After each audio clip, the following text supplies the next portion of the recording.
Welcome everybody to today's webinar from the Profitability Analytics Center of Excellence. I'm Rafe Lawson, Executive Director of PACE, and it's my pleasure today to present Dean Sorensen, who is founder of the IBP Collaborative.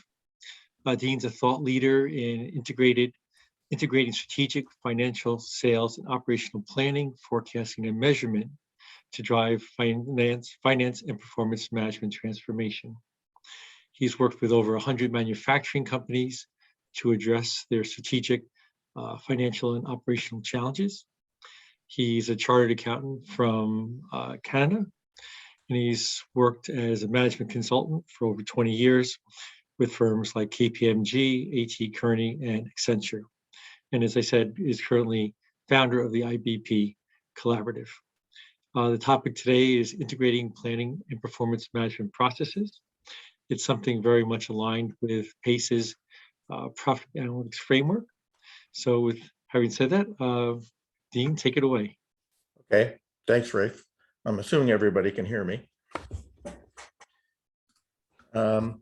So the topic for today, again, is integrating planning and performance management processes and with focus on cost and profitability and complexity management.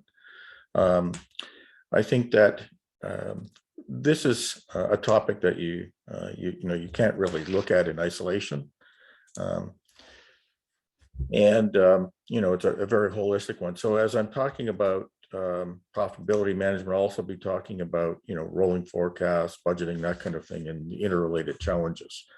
So some of the questions that we'll be addressing are things like, what is fully integrated? So, you can't really look at an article these days without finding somebody talking about something that's fully integrated. So, what we'll be talking about are the capabilities that comprise it, what comprises a data-driven approach, what sort of technologies are out there. And then when we talk about technologies, I'm not going to be talking about any specific technologies, but, just suffice it to say that everything I'm going to be talking about today is technically possible. And we'll talk about what the benefits are and what it's worth. And to me, these sorts of things are really central to what I believe is kind of more holistic and transformational approaches to finance transformation. And if you look at a lot of the objectives that organizations are trying to achieve, what we're talking about is highly relevant to all of these things, because I think that organizations struggle with a lot of this stuff. So on the screen, you'll see here the PACE framework. So one of the things that I'm going to be adding to this is, what's out there that's currently available that supports some of these things. So for example, causal models, what's out there that we can use to do that? And then how do we build upon it and how can we use it? So those are some of the main things that we'll be doing as it relates to the framework. So here's our agenda for today. So what I'd like to do is start off with just a quick overview of what I perceive as the current state of integrated planning and performance management. Then I'd like to follow that up with a case study just to really illustrate a few key points. We'll talk about the capabilities that comprise fully integrated processes. I'll introduce a maturity model that'll help you provide a framework for how you think about it.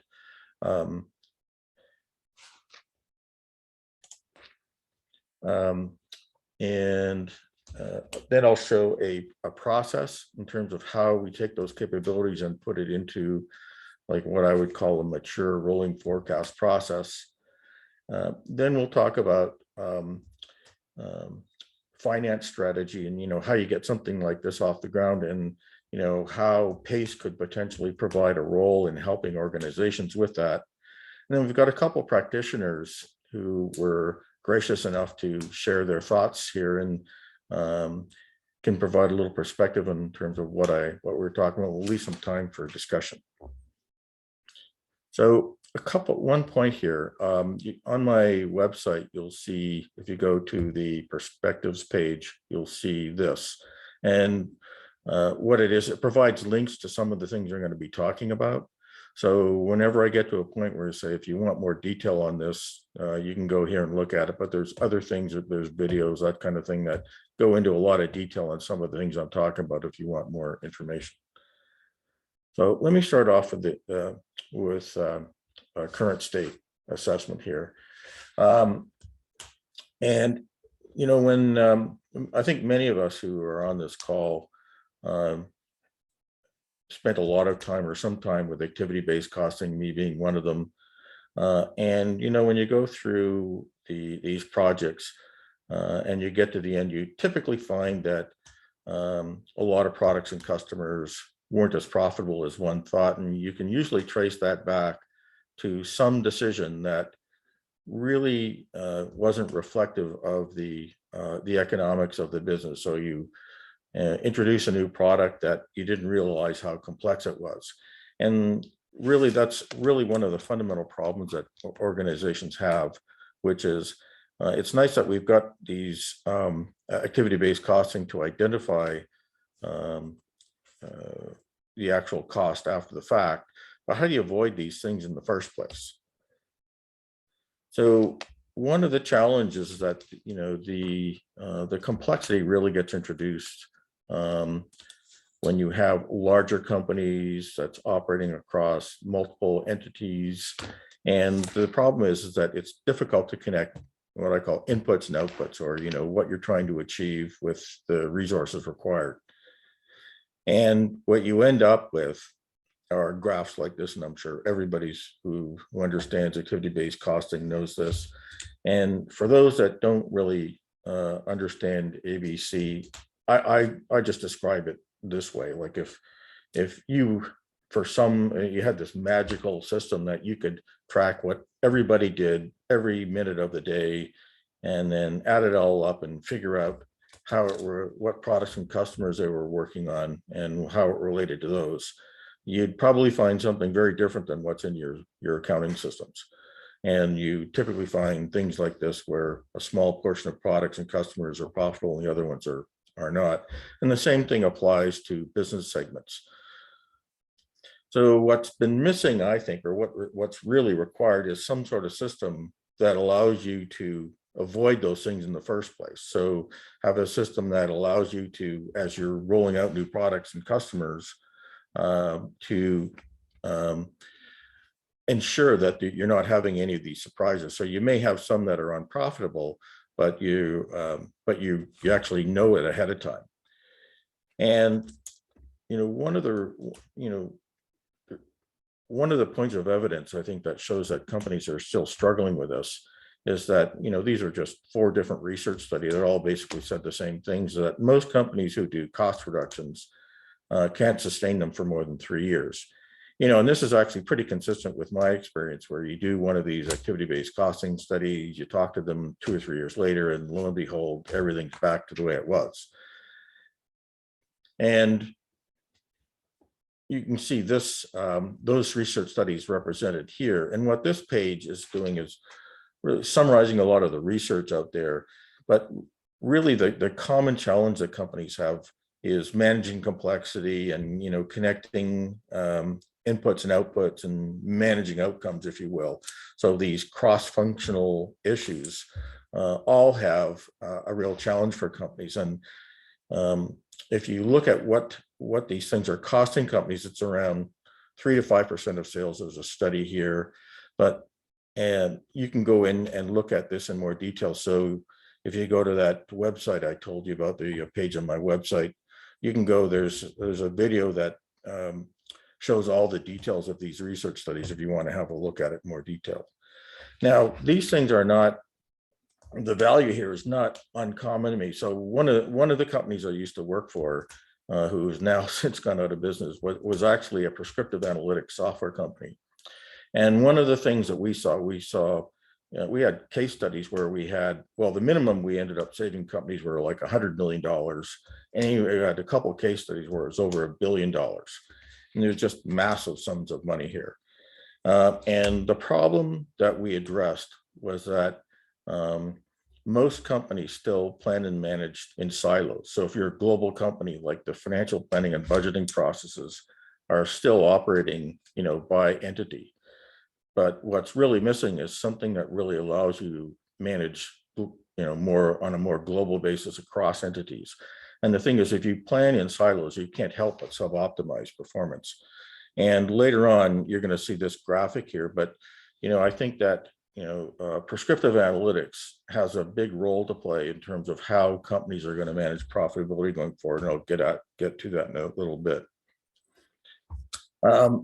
So my observations are that as companies get more complex, if you look at these sorts of management approaches on here, they get less effective over time, or as complexity rises, and you're just not getting the benefits out of them. And likewise with all these integrated approaches here, so for example, integrated FP&A, integrated business planning. And one of the challenges is that, by the way, is that if you look on the internet, there's not a single definition of what fully integrated means. It doesn't exist. So, and that's really kind of half the battle. It can be terribly confusing to companies when they hear like integrated this and integrated that. And what I see happening is that, there's this kind of gap between finance and operations. So just in terms of the processes that they're defined and the software that supports them, there's some things that are really kind of falling between the cracks between finance and operations. And this is kind of what we're going to focus on in the webinar here. And one of the things that you're going to hear me talking about, and one of the key slides that you're going to hear, or key ideas you're going to hear, is this idea of managing trade-offs. And one of the biggest challenges I think that organizations have is really managing expectations, like managing expectations between what customers are wanting and what shareholders are wanting, or in other words, managing financial and operational outcomes and managing that balance. And it gets really hard to do the more complex you get. And I'm going to illustrate this in the case study that we're talking about here.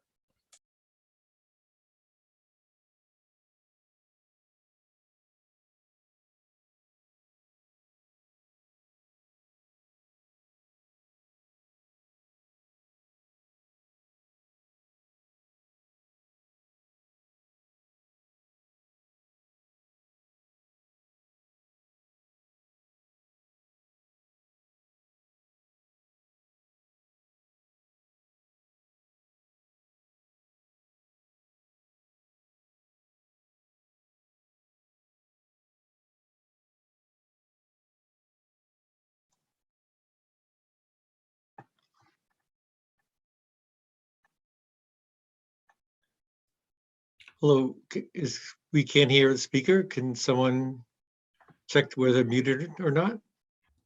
Dean is, I think, accidentally muted.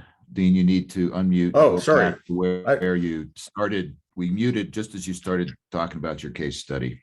Oh, that's weird. Okay. All right. Well, let me go back and talk about the case study then.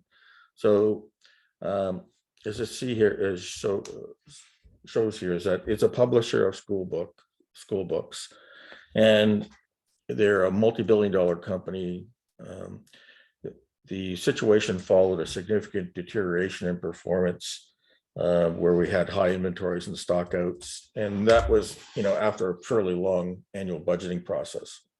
So the objective of the project was to fix the problem, and it was a supply chain. We were working for the head of supply chain, but they wanted us to evaluate and fix the S&OP process, and as just a side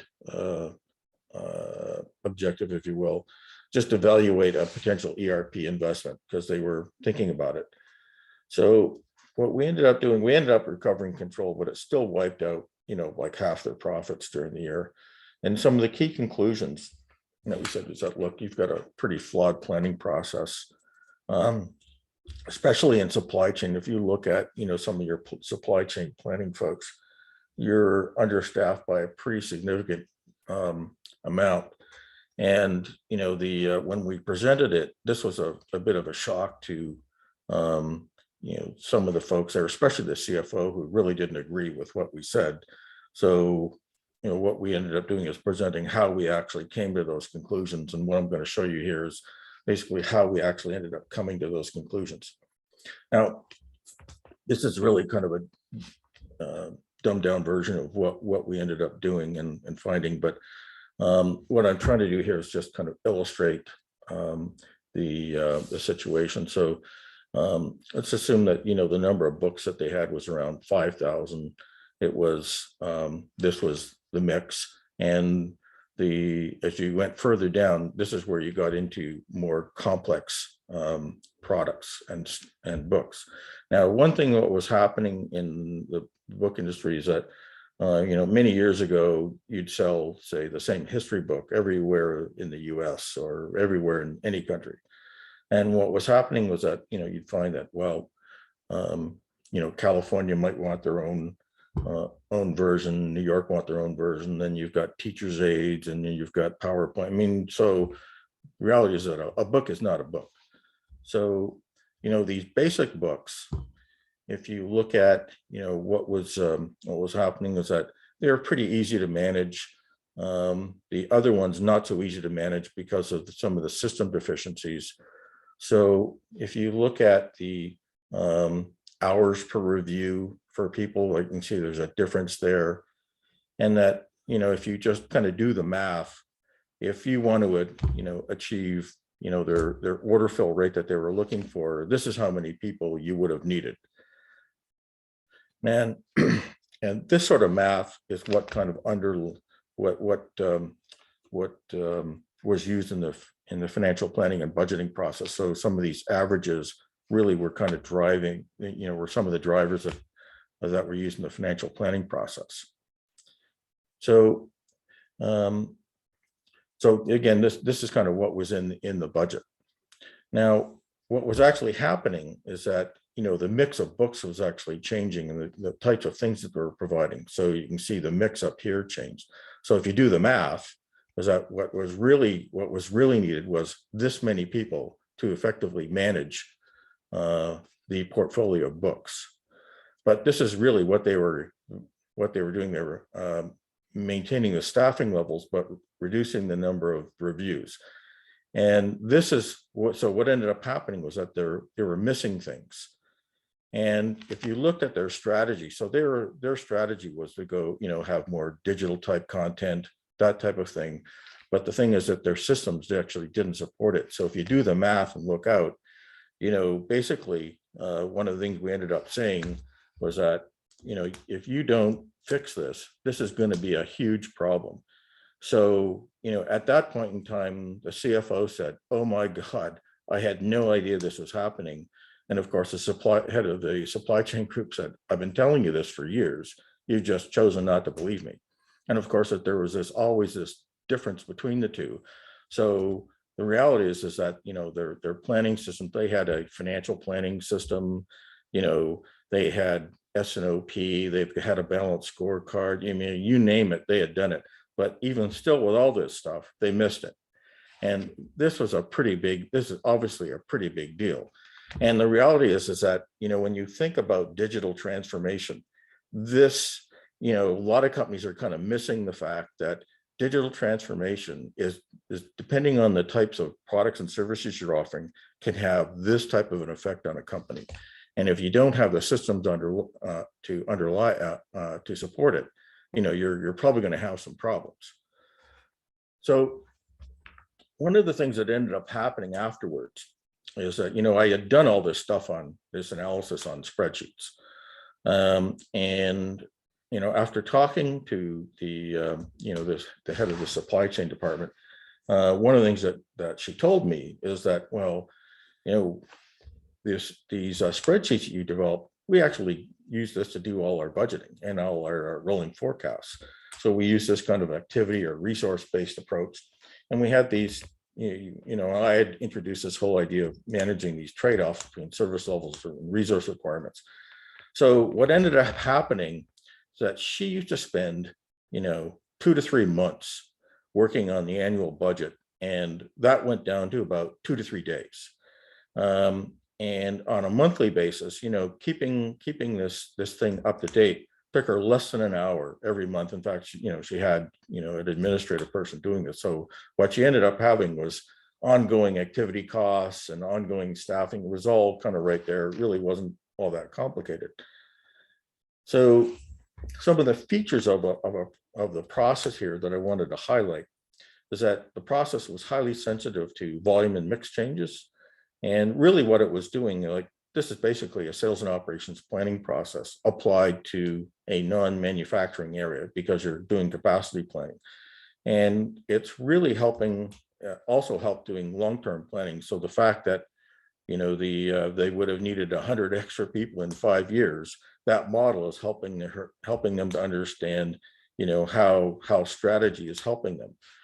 As well, when you think about, processes like this cost reduction opportunity and the value of, say, an ERP investment. So the difference between the 126 they would have needed and the 23 that they had at that point in time is really, a value proposition. So, you kind of do the math, 100 people times X number of people, that's a pretty compelling value proposition. The fact that, a lot of that type of information should be readily available to many people. And the last thing is that, this planning process was being driven by her model. It was hers, just to express it in a way that we could be used. So this idea of distributed model ownership. And this really kind of highlighted the flaws in kind of budgeting processes, that they're not always up to date, using averages. And if you look at integrated business planning and sales and operations planning, they're not looking, more often than not, they're not looking at resource issues outside of manufacturing. And if you're really trying to drive like a strategic process, you really need to understand that. Plus, many of them are based on margins and not cash and profits. So the main improvement here is that we integrated target setting and resource allocation processes in a way that people viewed as being fair, and specifically this particular executive. And what it ended up doing is eliminating what I call these unwritten rules. So you can see these on the screen here. And if you go into most companies, big companies, 9 times out of 10, you'll find things like always under promise and over deliver, never submit your real budget the first time. These things are absolute killers when you're trying to improve a planning process. And again, the underlying problem is that when people don't believe that resource allocation and target setting is fair, you usually end up with these sorts of things. So one of the reasons why this was so successful is because it solved a problem for this executive, because she couldn't manage the expectations about what she could achieve given the cost constraints she had. And that issue, if you think about where organizations are at today, many companies are having this problem at a customer level. The reality is that if you can't manage expectations internally, the likelihood of you managing expectations externally are pretty much slim to none. And this is a huge problem for companies. And much of this is driven by functionally based, outdated budgeting and financial planning systems. And if you look at this slide I showed you before, if you just given the case I just showed you, the inability to see what's coming at you is what limits growth. It's what kills strategy execution. It really undermines the ability of finance to drive value. It undermines digital transformation, as I mentioned. It undermines customer experience. So that one very simple case illustrated a really big problem most companies have. So the key takeaways here is that, this whole ability to manage expectations and customer engagement, having the process, managing ongoing cost structures, and digital transformation is going to require these sorts of capabilities. And, integrated planning really requires the ability to help re-engineer budgeting. Now, this one page is just a representation of what I just told you. So when I talk about processes, I'm going to point to this page, and it really encompasses all the ideas that we talked about. The exact details aren't relevant here, but I'll just remember this when I point it out. So let me just talk to you about what capabilities I think are missing. So they're really kind of four of them, and I'm going to go through them really very quickly. And again, there's a video on my website that goes through this in about an hour, but I'm going to go through some of the main problems. So one of the main things that companies still have problems with is functional silos. I looked at, I don't know, 28 different research studies. It's still one of the main problems that companies still have. It's unknown. This problem's been known for 20, 30 years.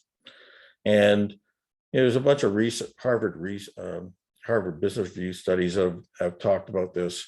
One, which is pretty interesting, that it talks about being able to manage productivity. And that's going to be a key thing that I talk about.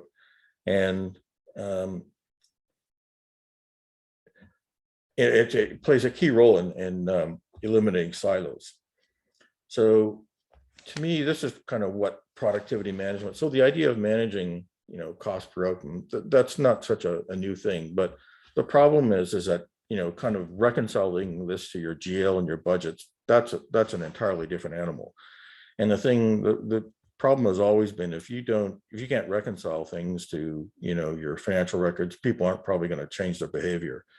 So what you really want is something that looks at, like $50 an order, break in total, breaks that down by segment, then helps you manage the trade-offs. So in order to cash, being able to manage cost per order, days and receivable. So this whole idea of managing trade-offs. Now, I did a research study about 10 years ago. It was done by CFO Research and SAP. I actually wrote the research study. I wrote the questions, I wrote the whole thing. And the thing is, this research study found its way into the hands of the CFO of a very large company, and which got us a meeting with them. And this is a very savvy group of savvy group of individuals. And they said, if you can deliver this thing on the right, we believe that that's worth somewhere between 400 million and 1.2 billion dollars to us. And the reason they said, the reality is nobody is managing this. We can't, you'd have to be a moron not to be able to get a 1% improvement, just by having somebody manage this. So the thing is, this is a pretty big deal, and companies are beginning to recognize this problem. And so it's one of the things, the challenges is that be able to connect those things to your, the products and customers in terms of how they're consuming them. So how does customer A consume resources? So you're going to have one that's different for each one. I call this, one of the biggest problems that companies have is a pretty simple way of articulating is that they can't manage a business within a business, because they all have different cost structures, and managing with averages just doesn't really help you. And being able to manage when you're talking about strategy, just getting the ongoing stuff done, like as I illustrated in that last case study, it's a major challenge. It's not just about how, driving strategy is not just about project management. Is when I see a lot of that in terms of explaining how finance helps drive strategy. It's mostly talking about projects. It's the ongoing stuff that organizations are having the most problems with, or one of the most problems with. And one of the reasons why most companies can't really see what's coming at them. I know that this is a pretty busy slide, but what it really represents, as a finance guy, until I really started working at this supply chain or integrated planning software vendor, I didn't really understand what a supply chain model was. And what dawned on me is that I didn't, what they really are pretty advanced activity-based planning tools. So when we talk about causal models, this is kind of like what they look like. And what these tools, if you look at, as a supply chain plan, it's just a form of time-based activity-based planning, just at a fairly low level of detail. And, if you're a manufacturer, for example, global manufacturer, one of the reasons why manufacturers can't forecast cash is that they don't have this sort of capability. Reality is cash flow forecasting is about one of the most complicated processes you're going to run across. And the chances of getting cash right using kind of pretty basic driver-based models is pretty much slim to none. And and that's also one of the reasons, if you look at kind of scenario planning, I see, companies talking about, integrating scenario planning and for both finance and operations, but you really need something with this level of sophistication to really drive it. Like if you're a big company, and one of the things that ends up happening with a lot of financial tools is that you don't really have this end-to-end process where they self-adjust to changes. You got to stop, adjust the parameters. These, what I call these flow-based models, do that for you. And they also provide the foundation for prescriptive analytics. Now, one of the things that, if you look at, most of the, a lot of the financial tools out there, I don't know of any that are really looking at prescriptive analytics. And the reality is that prescriptive analytics is really being talked about in terms of supply chain optimization, but these tools really aren't being applied to finance. And I think that these sorts of tools, based on this kind of model, is really kind of what a lot of finance folks are looking for. They don't know what to ask. And these models also provide the basis to do the things I just talked to you about. So if you want to manage this stuff, these trade-offs and productivity, you got to be able to plan it as well. And last thing in terms of processes, like being able to have a process like this, as well as an integrated workflow, provides the means to really have a more concurrent and versus a sequential process where you can integrate target setting and resource allocation, across functions and entities and at a high and low level. So that was a quick overview of, if I look at the key capabilities that I think are missing in a lot of organizations, these are them. And again, there's more detail on the website if you want to look at. So what I'd like to do now is just take what I just showed you and relate it to a maturity model that'll help you understand. So here's this research study again I told you about. And if this is kind of like an example of what came out of the research study, but we looked at complexity versus management system maturity. And if you look at complicated companies, they were sort of like right there.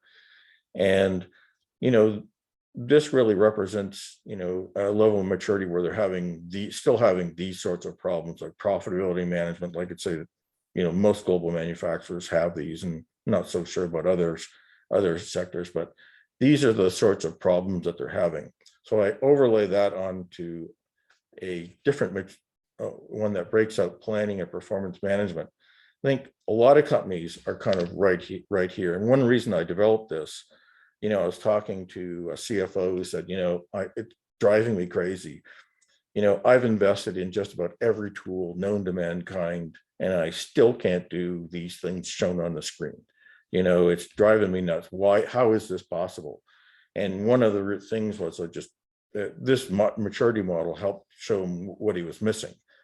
So, and this is really representing, at this level, most companies, they've established functional integration, but they've not established others, broader kinds of integration. So when you get to this point, to me, this is kind of the third level when you start managing horizontally across the business, being able to manage productivity and trade-offs.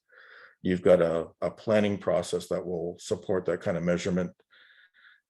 You expand that to drive your processes from a customer perspective and start understanding the nuances between different customers and segments. You start using prescriptive analytics embedded with these sorts of models. You have an outcome framework, and you start managing portfolios. And at this stage as well, you might have organizations starting to manage differently, assigning decision rights differently.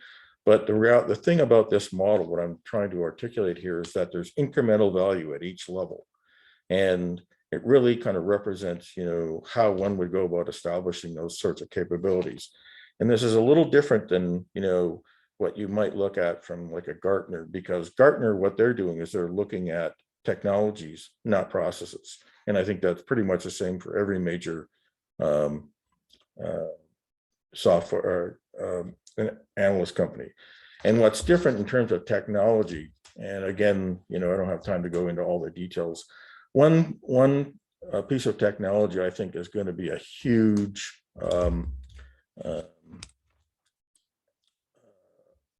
enabler of this sorts of thing is low-code application development platforms. And I've been looking at some, and along with planning and performance management applications that integrate the business processes and planning and data and logical models. I don't even know what the name of something like this is, but I found some that do this, and as well as some of the prescriptive analytics tools that can support strategy, finance, and operations. So, the key message here is that the technology is available to support this level of technology. Just you're not always going to find it in one place. And in fact, I think that it doesn't. What I've just described to you doesn't necessarily mean that you need to throw away what you got now. You just need to, augment what you've got. So let me quickly just talk about the process. So if you look at this is a process that that integrates sales and operations planning and rolling forecast, that kind of thing. So it enables what I call dynamic cost and profit optimization, continuous cost structure engineering, and it's really based on outcomes, processes, and activities. And it really encompasses all these integrated things that we talked about before.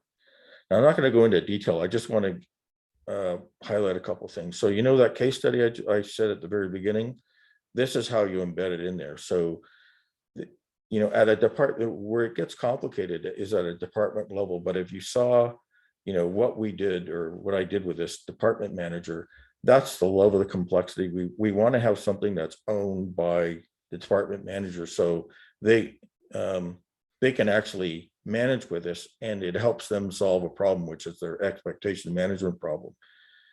And these sorts of capabilities provide the basis to more effectively manage the performance of a company, and embedding more of a continuous activity-based costing, so that you see you can avoid the problems and align your cost structures using the supply models or these flow-based models to drive both manufacturing and supply chain. So integrating the planning, using that to drive scenario planning, and incorporating the prescriptive analytics.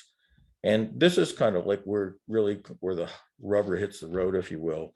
So one of the biggest things, I think, biggest points of integration is the new product development process, customer onboarding process. These things are totally divorced from the models that companies are using to plan and manage their business. So one of the things we're looking at is how low code can help you utilize these enterprise models to drive the process to prevent these things from happening in the first place. Again, this is all currently available technology that will help you do this. And to me, this is, the ability to do something this really illustrates the difference between what I call kind of current FP&A platforms and low-code application development platforms. Again, to me, this is a real point of understanding, a real point that people really need to understand. And this is actually really using sort of a data-driven approach. And what I mean by data-driven approach is having kind of one data model, logical model, and planning model. And again, there's a half-hour webinar that describes all this in more detail. But the main thing I want to point out here is, so for example, being able to do automated variance analysis. But another thing, which is the automation of financial planning models. Like right now, most companies, when you look at financial planning, it's one of the roles of the financial guys is to develop manual representations of the planning models that are used in operations. And keeping those things in sync and updated is a horrific task. And one of the things I see happening is that this whole activity goes away just by being able to have an automated representation. And that, to me, is what I think about as being data-driven. It's not just throwing piles of data at you. It's how you utilize the data to drive insight and drive more sophisticated processes. And because of that, if you look at, like in manufacturing, I'll just go back to that because there is so many redundant activities and so many non-value-added activities. If you're in finance, if you're looking for a way to drive productivity improvement and cost reduction, it's probably in your planning process. I'm sure there's some in your financial close, but my estimation is that you can probably somewhere between 20 and 50% of what's going on in, the financial planning and analysis, and, I think can be eliminated. And if you look at this process, there's a couple of things I want to highlight here. I think that's how much money that can be saved, and what sort of improvements you can get out of this process. But if you look at this graphic I showed you before, I think the value is huge. So for big companies trying to manage complexity, this sort of process drive immense amount of value. And I'm not talking about the technology, I'm talking about the process. So the process is huge opportunity. So just wanted to talk about how this all relates to PACE, where we can go with it. And let me just quickly start by kind of giving you my idea of like, what should a really good rolling forecast do, or an integrated planning process. There's really no word to describe, an integrated continuous process that combines strategy, finance, and operations. But I'll just call it a rolling forecast for now. But to me, what ends up happening is there's really four things I look at. Your strategies and cost structure should quickly self-adjust to changing market conditions and business priorities. Cash flow ought to just drop out of it. Like most global manufacturers, cash flow forecasting is a horrendous activity. It's just probably one of the worst ones still in most companies. Scenario planning should be able to simultaneously optimize financial and operational objectives enterprise-wide, and you should be able to eliminate functional silos, not just data silos. Data silos is fundamentally different than functional silos. And from an implementation perspective, one of the things that I think that PACE can help out a lot with is helping companies figure out and think about how you ought to go about framing and organizing a program to implement, I'll call it an integrated rolling forecast. Because the first thing question you almost need to answer is, what's wrong with traditional approaches? So the stuff we just talked about, why are we having all these problems? Like, what problem are you going to address for me? So this is where, kind of like a thought leading finance folks can really become real change agents, because the role of a change agent is to find an executive within the organization who really understands this. So, in a lot of companies, for example, integrated business planning or supply chain projects that go off on their own.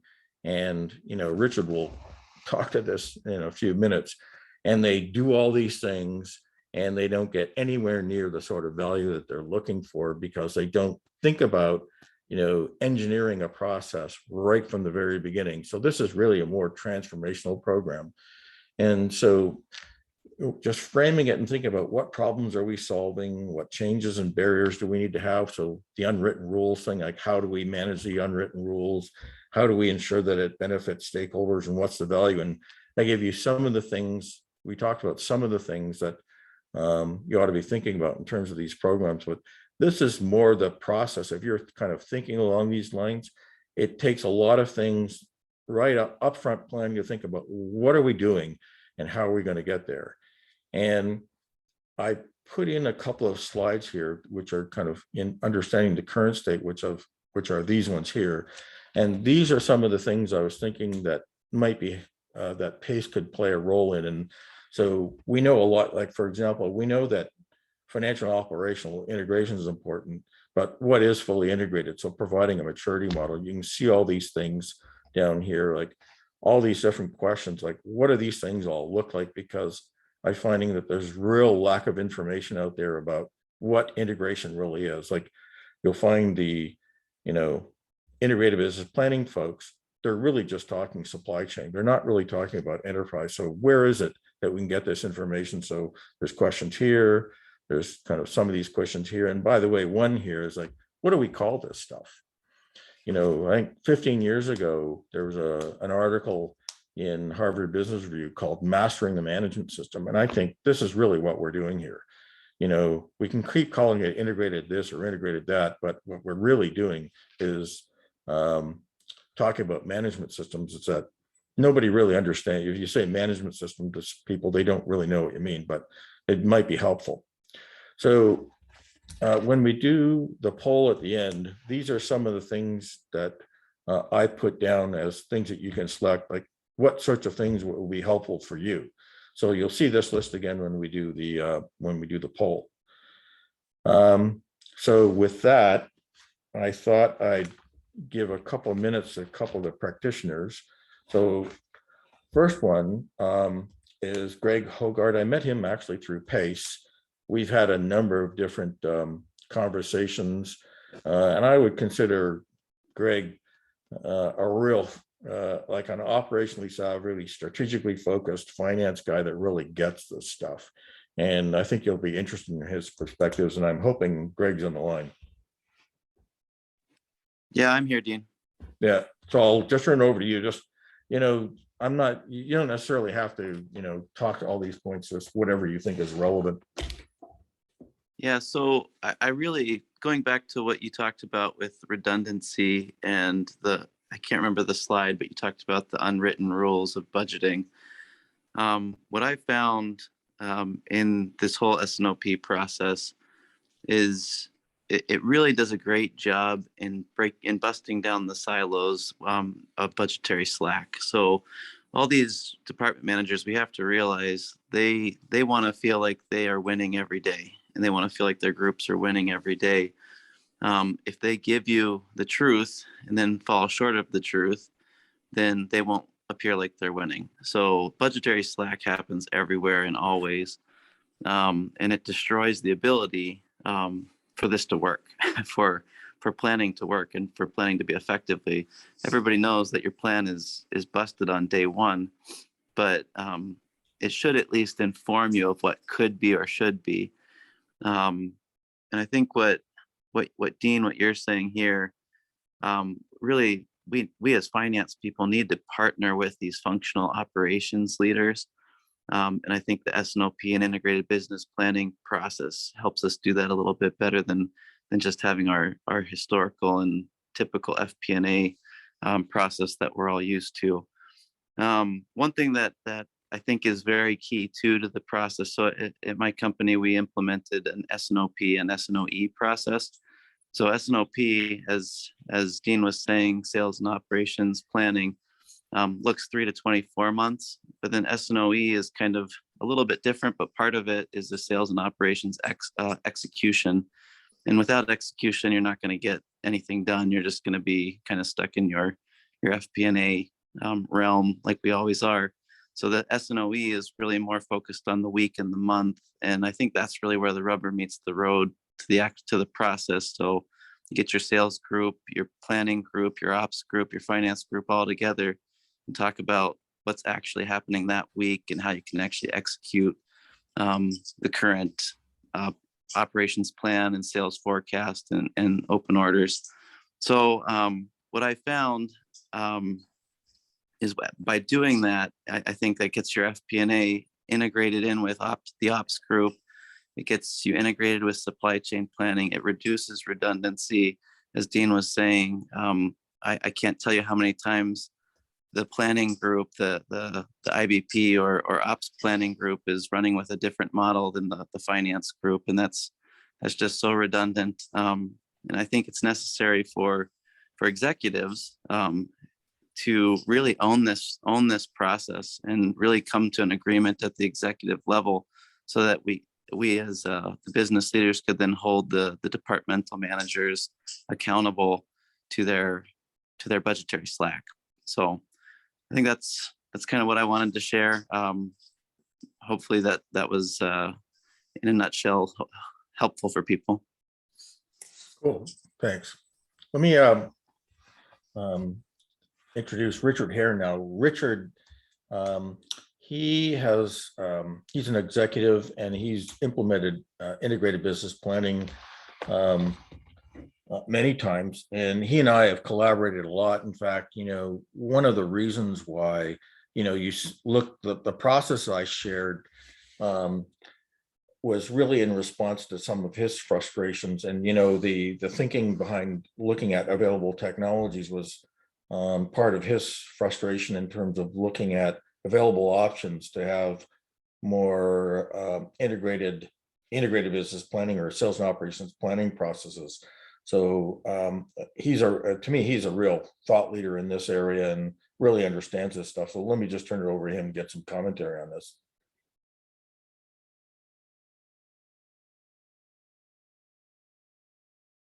Evidently, Richard's not on the phone. So I think I'll just quickly summarize some of the things. He was actually, the vision that I laid out here was kind of what he was trying to implement. And one of his challenges was really trying to get to stop the process up front and, really take a step back and look at what do we really need to do to achieve our objectives. So the graphic on the right was written by somebody by the name of Laura Cesare. And what she was saying, that a lot of companies are just kind of following the crowd with integrated business planning and not really stepping back and looking at what they're trying to do. So with that, let me just open it up for discussion and questions. Let's see, 3 minutes over.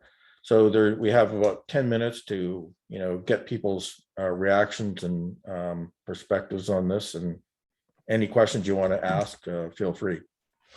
Dean, Rafe, I'm looking through the chat feature here, and there are a few questions.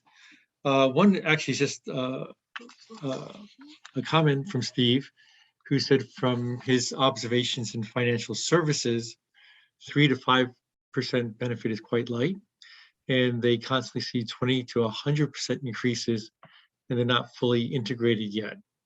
So I'm thinking you may agree with that as well from your experience. Yeah, I mean, for sure, but I think that people don't really realize how big these numbers can get. But I'd rather be conservative, but I'm not surprised to see those sorts of numbers. Great. And so here's a question from Margaret, who's asking, so basically fully integrated processes would yield better results, leading to cost reductions and hence better profits. What you're saying then is that the culprit is processes that are not fully integrated. Yeah, I think, that graphic I had, the cartoon where the guy's pushing over the dominoes. I mean, because really, I think, when you hear a lot about analytics supporting decision making, and I think that's true. But if you think about, there's really the way you define your products, the way you structure how you serve your customers, and how you structure your supply chain, probably locks in 80 to 90% of your cost structure. And if you look at the decision-making tools that are out there, they're not doing that. They're doing kind of lower level ones, but the things that are going to have the biggest impact on your business are not, I find that are really light when you look at other, processes and technologies. So having a process where you can make those decisions quickly and make sure that all your decisions are connected, that's where the money's at. Because I think, when you get too complex, it just gets too big to do this on your own with the systems and processes that companies have. Okay, Can I also add, Dean? This is Greg. Sure. What I found with this integrated process is it really helps you reduce your overhead spend, almost more than your direct spend, because a lot of times when things get complex, what businesses do is they throw overhead positions and overhead people at it. So they'll add a lot of head count or a lot of resources to fight against the complexity. And I think the fully integrated process really helps people understand that complexity isn't necessarily a fixed cost. It's something that can be managed. Yep, I would agree with that. Okay, there's a couple of questions from Brian regarding ABC. The first is that given your comment about managing by averages, how in ABC do you overcome the error caused by using average cost driver rates when costing objects? Mhm. Using averages will result in overcosting and undercosting objects. Right. So is it quite, so how do you get away from using averages? Is that the question? I guess it's how do you overcome the error that arises when you use averages? Okay, well, let me talk about that case study I showed. Much of this, one of the reasons why I use averages in finance, because it's really hard to maintain these models. I mean, the bigger your company gets, the harder it is to maintain them. So one of the ways to do that is let your frontline people maintain them, right? So if you go back to the case study that I did with the supply chain folks, if you've got somebody that can predict how many people they need and drive and support the service levels that they promise, that's a good model. So to me, they need to make the model in such a way so that it explains how many people do you really need. Because at the end of the day, if you look at them, one of the basic questions that most companies can't answer really well is, how many people do we need? That sounds like a pretty basic question, but you really need to be able to have something that can translate volumes, service levels into people, right? That's what the problem is. So that by getting it down to the frontline people, the managers of individual departments, you can enlist, using the right framework, you can enlist them to maintain the models for you. And by the way, you can get it there and thereby getting away from all the averages. And I think we have time for this last question, again, regarding ABC, and it's how in ABC is non-financial information integrated with activity costs necessary to assess the value of an activity. For example, the integration of customer, employee, etc. experiential data with the cost of an activity to identify high-cost activities that are not producing value. So to me, that's where you start managing outcomes and trade-offs. So there's not too many, I can't think of too many non-financial metrics that I can't relate to an outcome and a trade-off. So when you start thinking, like for example, like the one I gave, which was cost per order versus perfect order fulfillment and days and receivables. I mean, one of the things you want to be able to do is connect all those non-financial measures to outcomes and productivity measures. That way you've got this balance between the two, that you're always looking at the outcome, and the context for how you think about measures is outcomes expressed in the form of a hierarchy. Okay, so I think we'll wrap it up. Dean, if you could just flip to the PACE slide. Here we go. So thank you, everybody, for joining us today on this PACE webinar. Hope you've learned a lot, and please feel free to keep in touch with us. PACE is on LinkedIn, as hopefully you all know and are following us there. We're also on Twitter at PACE_COE. We're also on Spotify with our PACE Moments blog. And we have a variety of activities, interest groups, and etc. So please, be an active part of our community. And I wanted to thank Dean and his guests as well for a very interesting webinar today. And as Bonnie just noted, we'll be sending out a PDF of Dean's slide. And thank you all for attending today.